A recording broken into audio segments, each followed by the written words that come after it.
Bismillahirrahmanirrahim. Assalamualaikum warahmatullahi wabarakatuh. Pada kesempatan kali ini kita akan membahas terkait konsep Ar-Rahman dan Ar-Rahim Allah itu ya. Kita tahu bahwa sifat Ar-Rahman dan Ar-Rahim Allah itu sering sekali kita ucapkan dalam lafaz Bismillah, Bismillahirrahmanirrahim ya. Tapi kita harus paham bahwa di dalamnya itu memuat kandungan yang luar biasa sekali yang harus kita pahami sebagai seseorang yang beriman gitu ya. Jadi Ar-Rahman dan Ar-Rahim itu sebenarnya secara definisi itu artinya adalah sama, yaitu rahmat Allah.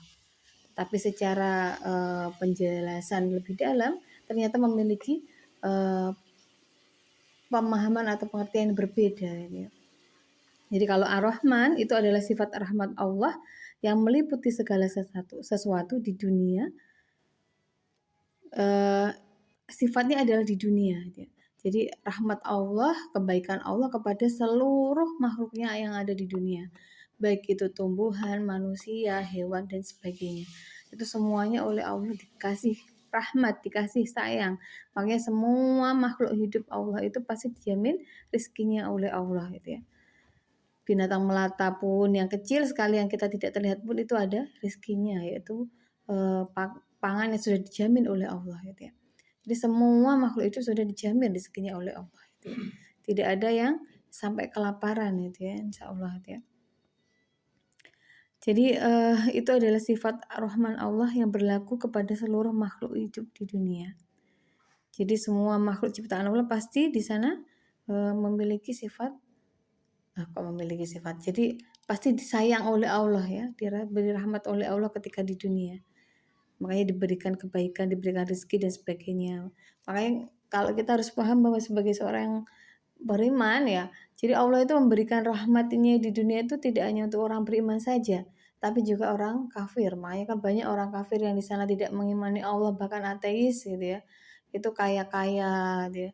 Jadi milioner, triliuner, miliarder gitu ya. Jadi banyak yang kaya-kaya.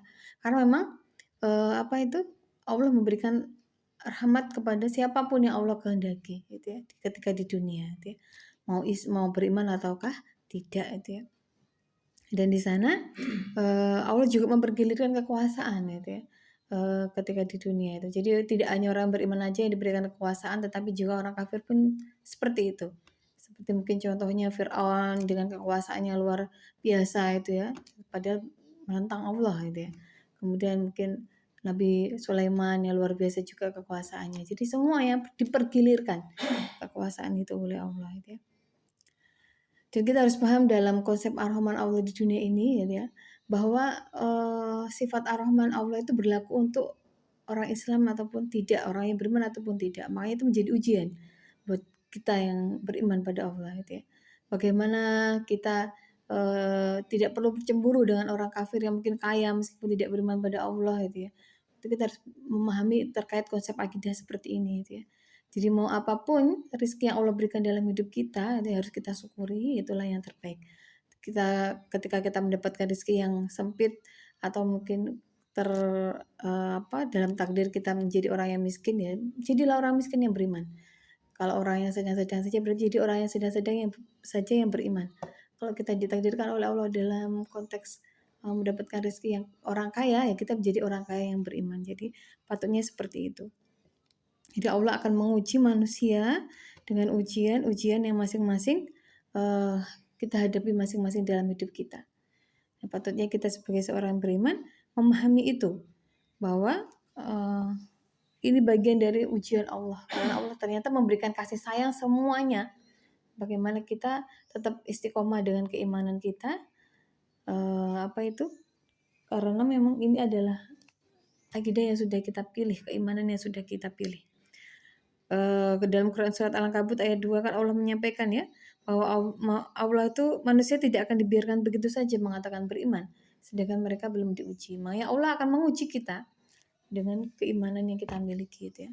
Karena Allah ingin tahu kualitas keimanan hambanya itu seperti apa. Itulah adalah konsep Ar-Rahman Allah dalam dunia. Kemudian kita ngomongin Ar-Rahim. Jadi salah satu sifat Allah itu Ar-Rahim gitu ya, Ar-Rahman dan Ar-Rahim. Nah, sifat Allah Ar-Rahim ini hanya berlaku kepada orang-orang yang beriman dan berlaku di akhirat, ya, bukan di dunia. Jadi hanya untuk orang-orang yang beriman saja. Orang-orang yang kufur, orang-orang yang tidak mengimani Allah, dia tidak akan mendapatkan rahmat Allah ketika di akhirat itu ya. Jadi kita harus paham bahwa sebenarnya manusia itu masuk surga itu bukan karena amal soleh yang kita lakukan. Semua amal yang kita lakukan itu bukan karena itu, tapi yang benar adalah kita beriman.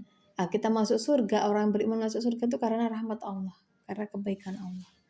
Karena pada dasarnya semua amal soleh yang kita lakukan selama hidup kita kumpulkan tidak akan pernah mampu mengganti nikmat Allah yang Allah berikan dalam hidup kita. Betapa banyak nikmat yang Allah berikan dalam kehidupan kita yang kita tidak akan pernah sanggup untuk membalas itu semua itu ya. Jadi seperti itu ya. Kalau kita ngomongin aja oksigen itu ya, kita tahu sendiri orang di rumah sakit itu kalau membutuhkan oksigen, tabung oksigen itu 1 hari berapa gitu ya. Dan kita alhamdulillah luar biasa menghirup oksigen bebas sepuasnya gitu ya, mulai dari kita lahir sampai kita mati gitu ya. Kalau dikalkulasi berapa itu hanya ngomongin oksigen ya. Belum lagi organ yang lain, jantung yang berdetak itu ya, yang beroperasi, organ tubuh kita ini berapa untuk membayar ini semua, tidak akan pernah mampu seluruh amal soleh kita untuk membayar semua nikmat yang Allah berikan dalam hidup ini gitu ya. Jadi kita harus paham itu. Makanya jadi kita harus memahami bahwa konsep kehidupan kita ini semuanya ada pertanggungjawabannya gitu ya. Kalau kita sudah paham bahwa sifat Allah Ar-Rahman dan Ar-Rahim itu seperti ini, sebagai seorang yang beriman kita harus tahu bagaimana kita memilih kehidupan kita untuk meraih keberhasilan kita di akhirat itu ya. Karena memang semua kehidupan ini ada pertanggungjawabannya gitu ya. Semua kehidupan ini ada pertanggungjawabannya, itu yang harus kita ingat. Dalam Quran surat Al-Dzariyat ayat 56 Allah mengatakan bahwa Allah menciptakan jin, manusia dan istri-istrinya hanya untuk beribadah kepada Allah itu ya. Kita harus ingat itu. Bahwa tujuan hidup kita itu sudah ditetapkan oleh Allah, yaitu beribadah kepada Allah. Makanya ya tetapkan pilihan hidup kita menata dunia kita untuk meraih keberhasilan akhirat kita dengan memahami salah satu sifat Allah Ar-Rahman dan Rahim ini. Bahwa kita berharap mendapatkan rahmat Allah nanti di akhirat itu ya. Kita berharap mendapatkan rahmat Allah di dunia dan di akhirat. Jadi menjadi orang yang dirahmati Allah ketika di dunia dan di akhirat. Mungkin itu dulu terkait konsep Ar-Rahman dan Ar-Rahim pada kesempatan pagi hari ini. Semoga dengan pemahaman ini menjadikan kita menjadi hamba Allah yang lebih beriman kembali,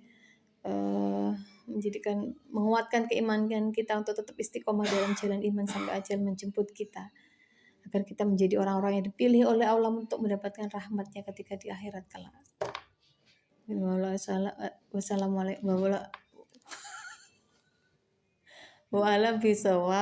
Wassalamualaikum warahmatullahi wabarakatuh.